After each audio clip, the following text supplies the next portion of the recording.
Okay, this is the upstairs thermostat. This is the south wall. This is south windows. This house, yes, faces west. South windows, southwest.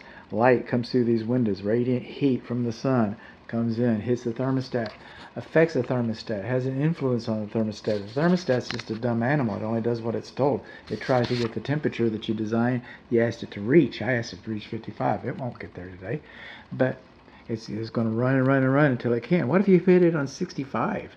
Yeah, 65 is 64 degrees inside of here. What it should have been turned off. Well, what if this thing said it's 67 because of the sun? Well, what? Excuse me. What if I had this? Anyway,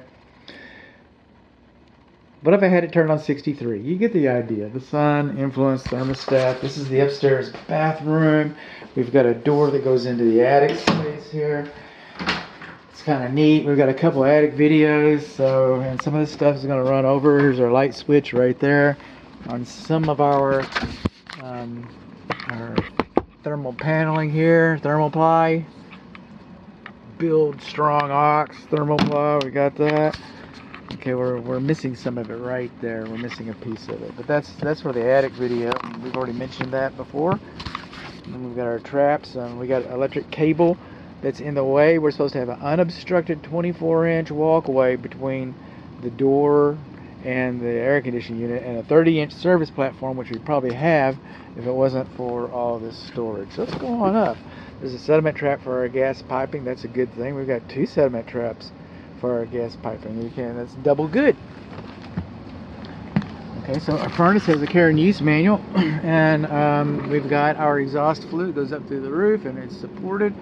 Everything looks good in the furnace department. We haven't turned it on yet or done carbon monoxide, and we're going to go in the order of the inspection report. I know it's kind of backwards a little bit because we think heating, venting, and air conditioning, but it's really in our report is heating, air conditioning, and venting. So we come on down here. This is our safety pan, and we've got rust. If you got rust in the pan, it's 7 years old, and we got rust. Really? That's rust in the pan. You probably got rust in your coils too. This is our primary evaporator drain line. It has a shallow trap. It's been insulated. This is our vent pipe. It's got a cap on it like it should. This pipe's just a blowing and a going. Okay, that's the cleanup pipe. That's the vent pipe. Is that right? That's the vent pipe. Cleanup pipe. Doesn't need a cap. Should have a partial cap or a screw inside of there. The thing with a shallow P-trap is this is the primary evaporator drain line. It goes down to a sewer line. These are your evaporator coils. What this system does is it drags the air across these coils.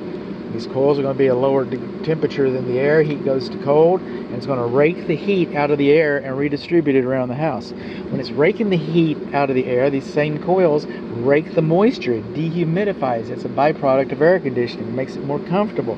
So you're holding, while this is blowing, all under pressure, you're holding all this water up here in these coils. And then you turn it off.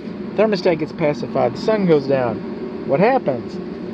All the water drops. Okay, goes through here is a P-trap. Goes down there, it goes to the sewer. All right, but this is a shallow P-trap. They sell them at the store. I get that. Quicker, faster. I get that too. But what happens is with a shallow P-trap, most manufacturers don't like a shallow P-trap. Look up the manufacturer's instructions. They'll tell you not to do it. What happens is when these coils drop all that moisture that they were holding because the system turned off, it goes down this drain. It goes right down here.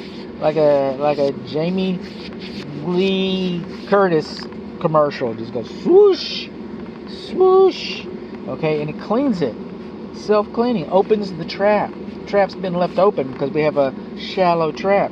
Trap's left open, then the gases come back up. Sewer gases. Then they go back up in here, and then this thing kicks back on. And what does it do? It redistributes it so everybody smells the same thing at the same time. That's what that's about. So we got rust in our pan. We got a shallow P-trap. Alright, that's what we got on the cooling side. Now on the venting side, our zones, our zone cover is missing. Our fresh air induction vent fan, the filter is dirty. I have a picture of that. I'm probably get a picture of it right now because this just falls off. Alright, it's not because of me. When I got here, there was only 2 screws in this thing. You see how dirty that filter is? It comes up, and I got this screw right here that's supposed to latch it. It's supposed to. Somebody's been in here messing with this. Somebody besides me has been in here messing with this. And I can't make it stay better than I can make it stay better than I found it. I can't make it stay like I'd want it to stay.